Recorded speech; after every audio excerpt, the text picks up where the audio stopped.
Come ride the little train that is rolling down the tracks to the junction. Forget about your cares, it is time to relax at the junction.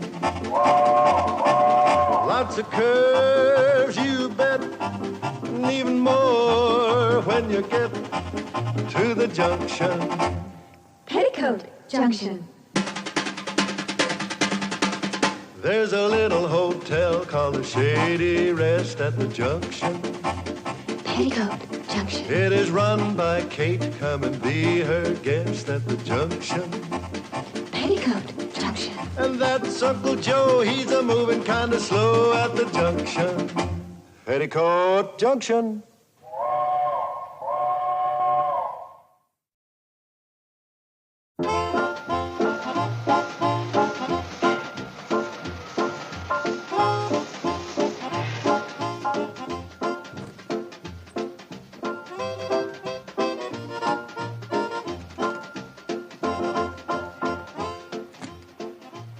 Movie star from Hollywood.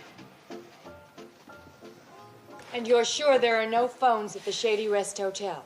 Oh, positive, Miss Wayne. Well, we've got a wall phone in the lobby, but it just gives the place a little class.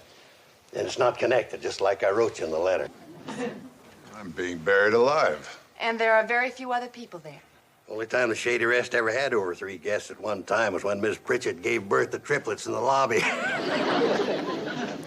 Are you happy to have found a grave to put me into? Save your throat. Don't worry, you picked the right place for Mr. Haggard to rest in. Shh, please. Not Mr. Haggard, Mr. Jones. I won't let on he's a movie star. Secret's safe with me. I just want to say howdy, Mr. Haggard. Never miss your pictures. And this is Floyd Smoot and Charlie Pratt. They operate the Hooterville Cannonball. She's his secretary. Secret's just safe with them as it is with me. I'd shake hands, but I'm a corpse. Just like to say howdy, Mr. Haggard. Have a good time. Thank you. Don't you worry about folks finding out who you are. I'd like to get your autograph for my granddaughter. Just sign it, Mr. Jones. She'll know. My dear lady, Save your throat. And the secret is safe with all these people. Well, I wouldn't have told them if they couldn't be trusted. Mr. Carson, I hope I didn't make a mistake. It's terribly important for Mr. Haggard to have 2 weeks of complete rest and privacy. Miss Swain, everything I wrote in that letter was gospel. Are you sure? No attractive females?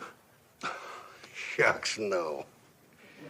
You think this jacket's all right to be buried in? Mr. Throat, what about your niece, Mrs. Bradley, and her 3 daughters? Who? You mean homely Kate and her 3 ugly ducklings?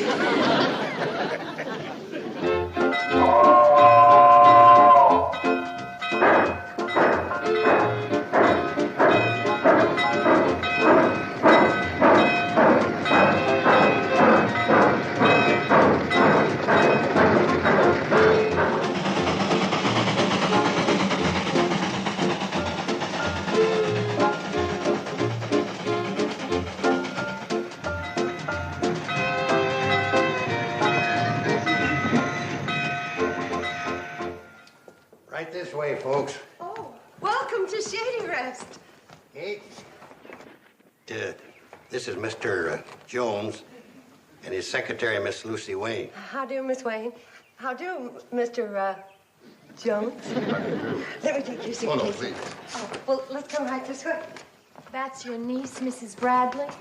Homely Kate? I don't understand it. She was homely when I left this morning. Let me guess. Those are the ugly ducklings. Snaggletooth, walleye, and prune face, left to right. Mr. Carson, you are a fraud. Telling me there were no attractive females here? Well, you see, I keep thinking of them as they were when they first came into the world, toothless and wrinkled. I've been too busy to take a good look at them since, I guess.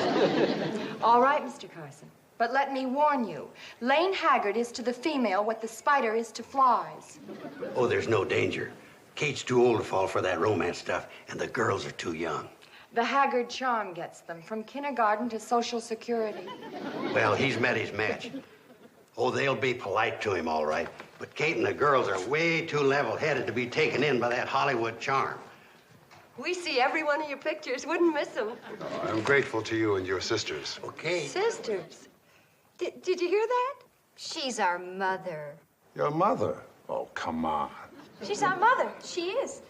What do you call this? Pulling a fast one on the city slicker? Oh, no, she really is our mother. Of course she is. Aren't you our mother, Mother? Mother? Did you talk to me, sis? Oh, Mother. Yes, I was a child bride. Out of kindergarten into the kitchen. Are we going to stand here all day, a spidering and a flying, or is somebody going to show Mr. Jones and his secretary to their rooms? Oh, I think that's good. Good job. All bags are gone. I thought Kate and her daughters were so level-headed. Oh, I guarantee you the tilt is temporary. And allow me to remind you, ma'am, nobody loves a wise guy. Come right in, folks. Supper's about on the table. Mr. Jones, you sit right here. Miss Wayne, you sit right over there. I think you met Floyd and Charlie on the train. This is Sam Drucker, our general storekeeper, notary public, and town wit. Happy to meet you both. How do you do? Hello. Ugh, I'm starved. Kate don't like first to eat the rolls till the soup is on the table. Hurry up. He's sitting down waiting. Now listen, Miss Wayne asked us to treat him just like any other guest, and that's what we're going to do.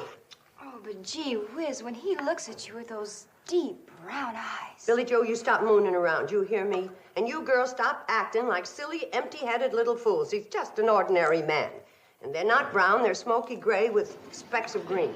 Come on, Ma. You've been making over him just as much as we have. You sure have. You've been fussing over him like a mother hen. Well, maybe I have. But from now on, he's to be treated like everybody else as far as Kate Bradley is concerned. No better, no worse than anybody else. Now, let's get the food on the table.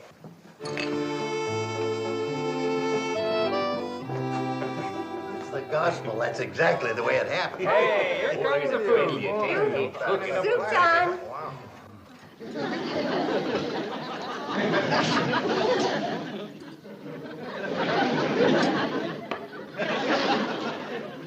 And now our glamorous visitors are going to have to be satisfied with a plain, old, homely country supper. Like us simple folk have to get along on every day. French onion soup, beef stroganoff, asparagus hollandaise, Waldorf salad, and cherries jubilee.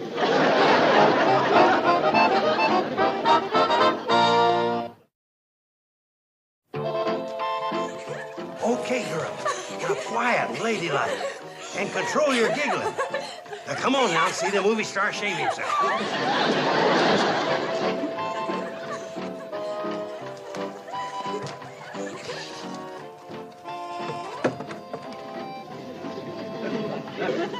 Gee.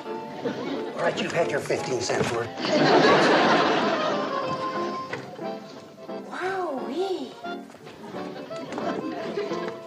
Next. Oh, my gosh. Wait a minute. That'll be another nickel a head, girls. I didn't know he had his shirt off. And I am deeply touched that you named your baby after me. Sincerely yours, and so forth. Ah, that's enough fan mail. I want to write a letter to Darryl Zanuck about the, Shall I close the curtains? Are you kidding? I'm getting 10 cents a head. Some people have to breathe to live. All you need is an audience. Okay, so I'm a ham. Ham. Lane, when your turn comes to die, if there's an audience, I don't think you'll go. When you get through abusing me, we'll get back to work. Come in.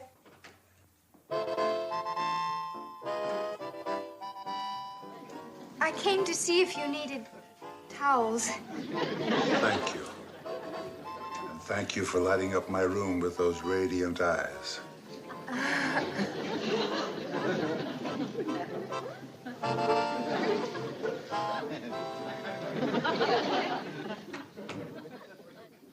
Lighting up the room? Dear Darryl, I'll be in New York on the 23rd. We can talk about that picture in Africa. Come in.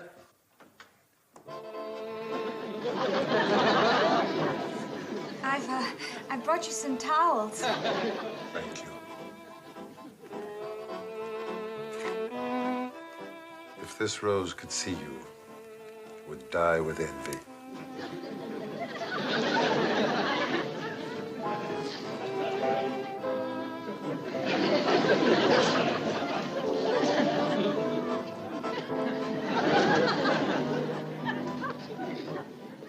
I wish they'd stop bothering me.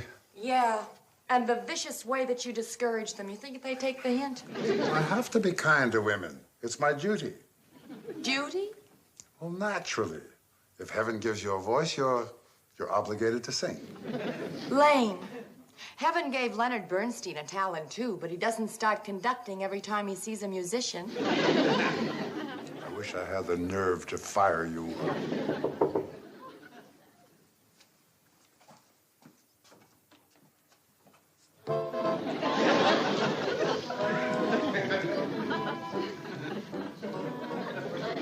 Came to see if you needed any towels. Thank you.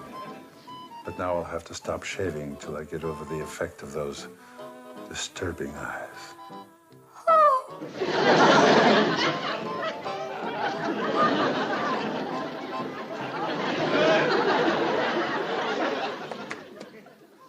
Bobby Joe? Bobby? What is it, Mom? Well, you were looking at the Chicago catalog glass. What'd you do with it? I gave it to Billy Joe. Mom, do you think a young girl from a small country town could find happiness as the wife of a Hollywood star? Well, our gal Sunday did fine with an English lord. So I don't see why you... On second thought, a combination like that could only lead to pure misery. Mom, I'm surprised at you. Taking such an old-fashioned attitude. Here's a catalog. I figured you'd be looking for it. What's wrong? You'll never believe this, but your sister, Bobby Joe, is entertaining romantic ideas about Mr. Haggard. Well, that's the most ridiculous thing I've heard in my whole life. Well, sure glad to see that you think it's foolish. I'm the one he's stuck on. Oh, my goodness. He's stuck on you? Is he ever? Well, did he tell you in so many words? No, but a woman knows these things. Oh, a woman does she? Oh, yes. She feels it right here, with her woman's intuition. You wouldn't understand. Well, of course not. What would us fellows know about that? No, what I meant was you were too... Skip it. Oh, I see. I'm too old to know about romance, right? I'm too far over the hill, right? I'm ready for pasture, right? Well, don't just stand there argue with this nonsense. Simmer down. Listen, all I care about is keeping you and your sisters from getting your feelings hurt. Now, men like Lane Haggard sometimes say things to women they don't mean, flirting like. Do you know what I mean, honey? Am I getting through to you? It sure is, and you're right. Good girl. I'm going to go down tomorrow and tell that naughty Lane to stop flirting with Bobby and Betty. I need help. Uncle Joe. He's not here. Well, that's a help. What's wrong, Mom? You look worried. What's nothing, honey? I just want to talk to Uncle Joe. He's bedding down the chickens. What's the trouble? It's nothing I'd bother you with, baby. You're too young for such things. Thank goodness for that. Being young can have its problems, like the one I'm having right now. What's that, baby? Something to do with school? Yes. I'm set on graduating, Mom. Well, of course you're going to graduate. What's the problem? You think Mr. Haggard will mind waiting 3 years?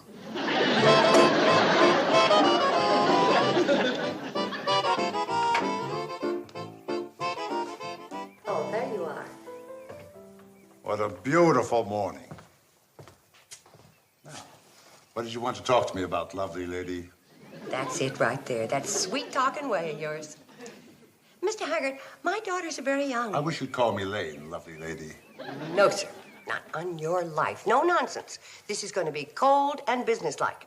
I'm going to call you Mr. Haggard, and you're going to call me Lovely Lady. I mean, Mrs. Bradley.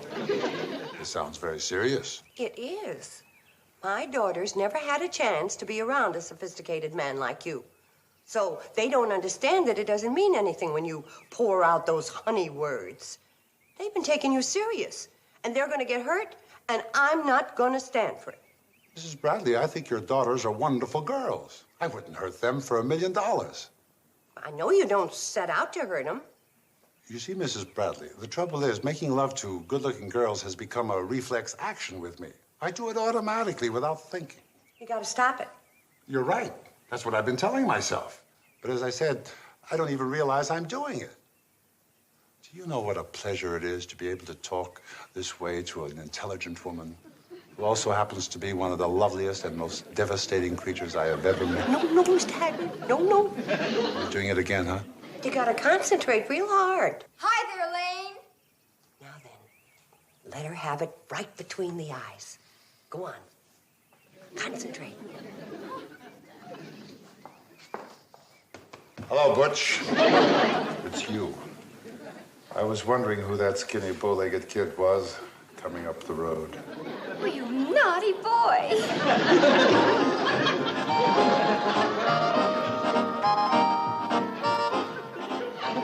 The new words were fine, but you're still singing the same old music.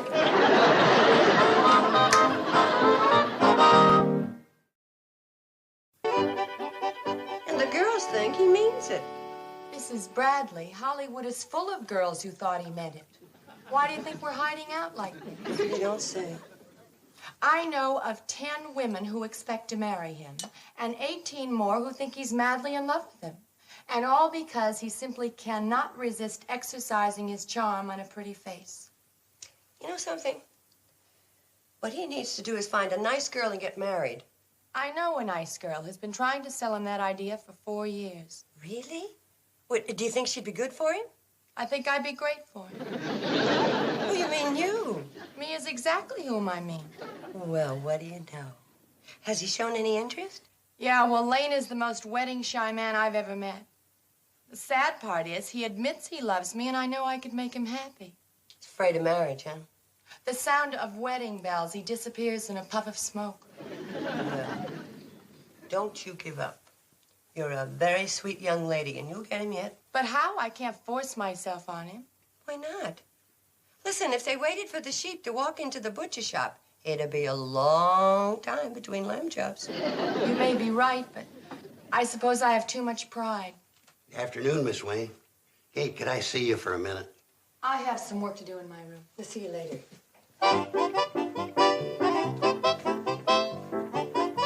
Anything wrong?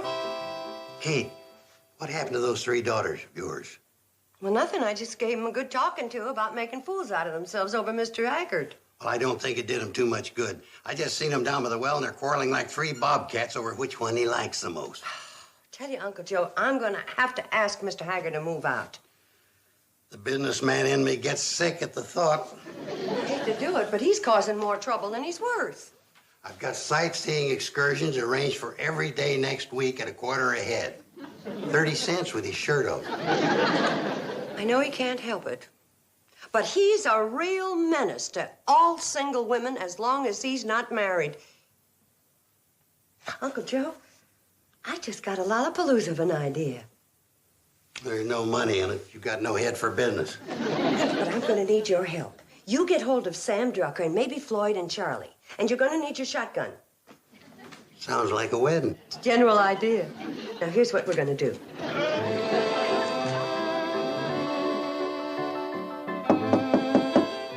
Coming. Lane! Mrs. Bradley, stop it! Mrs. Bradley! I just can't help myself. I've been thinking about all the things you said. How you feel at home with me because I'm so mature. How pretty you think I am. What are you talking about? Lane, I'm talking about love. I'm talking about us. You and me? Oh, I've been fighting it, all right. First, I thought it was silly. You and me getting married. Married? After all, you're Younger than I am by weeks. And then I realized it was fate that brought you here. Now, wait a minute. Yes. Now I know why I said no to Eldridge Wormser, harness salesman from Medicine Bend. And it was for you that I turned down Walter Schwartz, one of the best Mr. Bones that Simpson's traveling minstrels ever had. It was fate saving me for you. Kiss me, Lane. Now, look, Mrs. Bradley, this... You're 5 minutes. You never felt such an overwhelming emotion, and it scares you. You've got to listen to me. I'm listening to my heart. It's saying, Lane loves me. Lane loves me. He does not. He does not. Go ahead. Fight it, you foolish boy. Hollywood will accept me. I'll fit in. I learn fast. In no time at all, I'll be jumping in the swimming pool with my clothes on, and every now and then we can get a divorce. Oh, we'll be so happy. Stop this! This has gone far enough. Are you kidding me? Kidding you? Well, of course not. You do want to marry me, don't you? Marry you? Of course I don't want to marry you. I can't believe my ears. Uncle Joe, Charlie, Floyd. They were right. They said you were a flame, and I was only a foolish moth.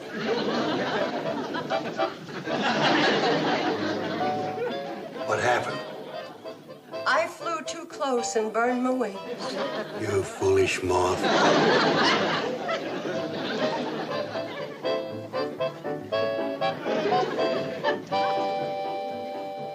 I don't know what's going on here. Boys, this movie star's been trifling with Kate's affection. I didn't like his last movie either. I was miscast. My agent talked me into it. What movie was that? He played a minister on this South Sea island. The picture was terrible. Allow me to remind the critic circle that a woman's heart has just been kicked around like a football. Hanging's too good for him.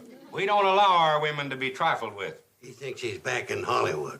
I say if we don't make an example of him, we're going to be flooded with movie stars trifling with our women. He's right. Now's the time to nip it in the bud. Let's leave it up to the little woman who's been trifled with. Kate, do you want to marry this polecat? Not unless he wants to marry me. I got no pride. Do you want to marry her? Of course not. I'll take him anyway.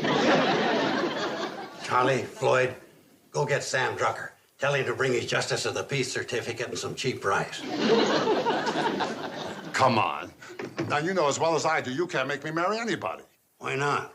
Because it's against the law, that's why not. Now, Sam Drucker's the marshal, and he never said anything against shotgun weddings being against the law. Suppose I refuse to go through with it. Well, sure, he could do that. There was that underwear drummer from Charlotte who refused to go through one last April. That's right. What was Judge Drucker's verdict on that? Killed while resisting a wedding. Now, listen, let's talk this over. Let's don't lose our heads. I can't marry Mrs. Bradley. Why not? Well, because You married already? No. You fixing to marry somebody? Come in. I just happened to be passing by. What's going on? Lucy, save me. I was just saying, the only way he's going to get out of marrying me is to marry somebody else. Well, he's in quite a spot, isn't he? Lucy, will you marry me?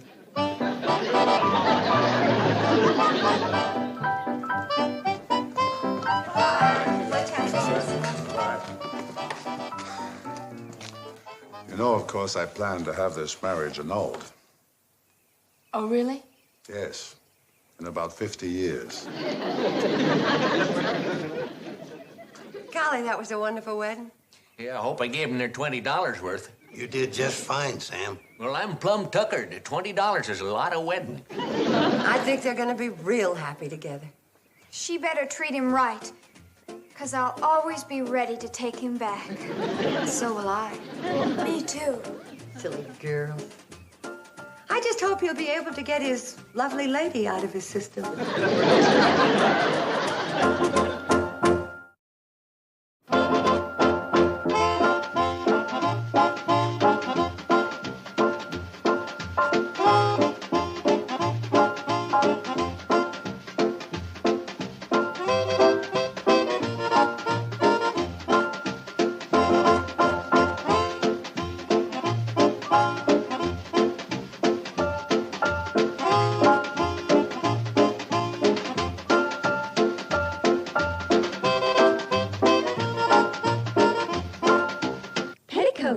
Junction.